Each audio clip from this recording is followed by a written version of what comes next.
ઘણા વખતે મેં જોયું કે કોર્ટ છે એ ક્યારેક એકદમ લાગણીશીલ થઈ હૃદયદ્રાવક બનાવ બનેલા હોય ને એમાં બહુ પ્રેક્ટિકલ થઈને જજમેન્ટ આપતા હોય છે. જનરલી અમે એમ કહી કોઈ પણ કોર્ટને એમ કહી કે ભાઈ આ કેસ ઝડપથી ચલાવો છે એટલે કોર્ટ હંમેશા એમ જ કહે કે ભાઈ જેવો ટાઈમ મળશે એ પ્રમાણે કરશું. પણ આ કિસ્સાની અંદર આ કિસ્સો એટલો બધો ભયંકર હતો કે બાળકીના પિતાએ લેટર લખ્યો હતો ભાઈ મારી બાળકીની આટલી ખરાબ હાલતમાં અને ખરાબ હાલત કરી છે તો એનો કેસ વહેલામાં વહેલો ચલાવવામાં આવે અને ફાંસીની સજા સંભળાવવામાં આવે. એટલે મને પણ લેટર મોકલ્યો, અહીંયા પણ આવ્યો અને કોર્ટમાં પણ આવ્યો.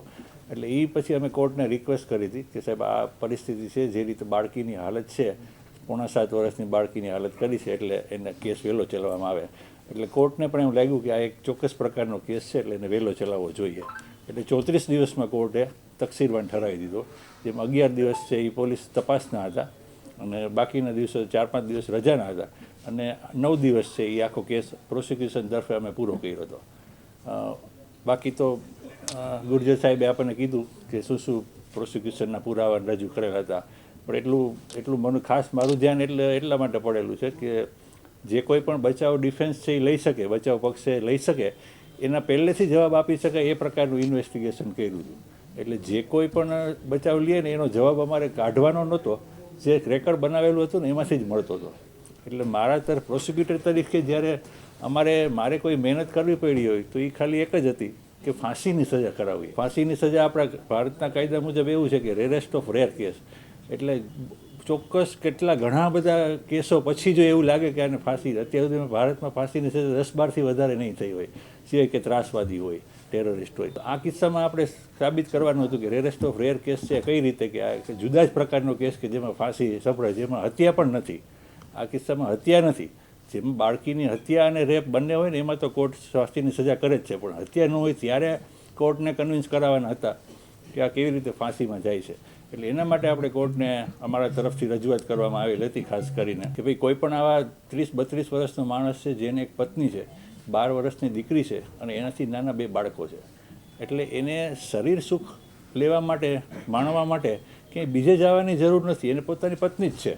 પણ છતાંય જ્યારે આવી પરપીડન વૃત્તિવાળા માણસ છે એ 7 વર્ષની ડિફેન્સલેસ બાળકી કે જે પોતાનો બચાવ ન કરી શકતી હોય એને ઉપાડી અને એક જગ્યાએ બેસાડી અને એના ગુપ્ત ભાગોમાં જ્યારે સળિયો તમે કોઈ ન જોયો પણ અમે તો જોયેલો છે, લગભગ 1.5 ફૂટનો સળિયો, 9 થી 10 ઇંચ થાય એવડો સળિયો એને 7 વર્ષની બાળકીના ગુપ્ત ભાગમાં ભરાવે. તમે વિચાર તો કરો કે એ બાળકીની હાલત ત્યારે શું હશે. એટલે એ જ અમે રજૂઆત કરી હતી કે સાહેબ એક ક્ષણ માટે આપણે કલ્પના જ કરવાની છે કે આ બાળકીની હાલત શું હશે કે એ સમયે એને આ બાળકીએ આરોપીના વાડ પકડી અને એટલી જોશથી રાડ પાડીને ખેંચેલા કે વાડનો જથ્થો બનાવ સ્થળે મળી ગયો હતો. 7 વર્ષની બાળકીના હાથમાં કેટલું જોર હોય, કોઈ પણ પુખ્ત પુરુષના વાળ છે એ ખેંચીને ફેંકી એટલું બોડ એને વાપરવું પડ્યું તો એ પીડા કેવા પ્રકારની હશે. એટલે આ પ્રકારના જ્યારે વ્યક્તિ હોય ને તો એને આમ સેક્સ્યુઅલ માણસ ન કહી શકાય. આ એવા પ્રકારના કે જેને આપણે પરપીડન વૃત્તિ જેને કહીએ ને કે એને પરવર્ટ માણસ કે જેને કોકને હેરાન કરી કોકને પીડા પહોંચાડવામાં જ રસ હોય. તો આવો માણસ સમાજમાં હોય કે બહારગામ હોય કે જેલમાં હોય, કામ એનું એ જ છે કે કેમ કોકને પીડા પહોંચાડવી. એટલે આવો માણસ છે તો એ બહાર નીકળે તો એ બધા એને હેરાન કરવાનો છે. પત્ની બાળકો એ બધા તો એને ક્યારેય મળવા નથી આવ્યા 34 દિવસ સુધી. એટલે આ બનાવ જોઈને પત્ની બાળકો પણ એને મૂકીને જતા રહ્યા છે. એટલે હવે એના જીવનમાં કોઈને ધ્યાન રાખવા જેવું કે કોઈના માટે કમાઈને સરખું દેવાનું કોઈ પરિબળ વધતું નથી. એટલા માટે જેલમાં રહીને પણ આ માણસ આ જ કરવાનો છે. અને અંતિમ શ્વાસ સુધીની સજા કરવામાં આવે ને તો પણ અપૂરતી છે. અને સુપ્રીમ કોર્ટ કહે છે કે સજા હંમેશા પૂરતી હોવી જોઈએ, વધુ પણ ન હોવી જોઈએ અને ઓછી પણ ન હોવી જોઈએ. આ કિસ્સામાં મેં એમ કોર્ટને કન્વિન્સ કરાવેલા કે ભાઈ આ પ્રકારની ફાંસીની સજા છે એ એક જ છે જેને આપણે પૂરતી ગણી શકાય અને કોર્ટે એ વાત માનેલી છે. ફાંસીનો ચુકાદો તો મેં લીધેલો છે 5 વર્ષ પહેલાં કોરોના કાળમાં. એમાં પણ 3 વર્ષની બાળકી ઉપર રેપ અને મર્ડર બંને હતું અને કોર્ટે એને ફાંસીની સજા કરેલી, રમેશ ડેડુકિયા. પણ ઝડપી ચુકાદો રાજકોટમાં પહેલો છે, બીજા જગ્યાએ થયેલા હશે આપણને ખબર ન હોય, પણ રાજકોટમાં તો આ 41 દિવસની અંદર પૂરું જેલમાં પાછળ વયો ગયો, બધું પૂરું થઈ ગયું એવો આ પહેલો કેસ છે. ફાંસીની સજા આજે ડિક્લેર થઈ. હવે આપણો કાયદો એવો છે કે ફાંસીની સજા કરવામાં આવે ને ત્યારે હાઈકોર્ટ પહેલાં એને કન્ફર્મ કરે કે આ ફાંસીની સજા બરોબર છે કે નહીં. પછી હાઈકોર્ટ એમ કહે કે હા અને ફાંસી બરોબર છે ત્યારે ફાંસી આપી શકાય. પણ ત્યાર પછી આરોપીનો હક ઉત્પન્ન થાય કે સુપ્રીમ કોર્ટમાં અપીલ કરવાનો. અને સુપ્રીમ કોર્ટમાં પણ અપીલ થઈ ગયા પછી રાષ્ટ્રપતિને માફીની સજા કરી શકે. નિર્ભયા કાંડ કેસ છે એમાં પણ ચારેયને ફાંસી થઈ હતી, પછી હાઈકોર્ટમાં અપીલ થઈ, પછી સુપ્રીમ કોર્ટમાં અપીલ થઈ, બધાએ કીધું કે ના આને ફાંસીની સજા બરોબર છે.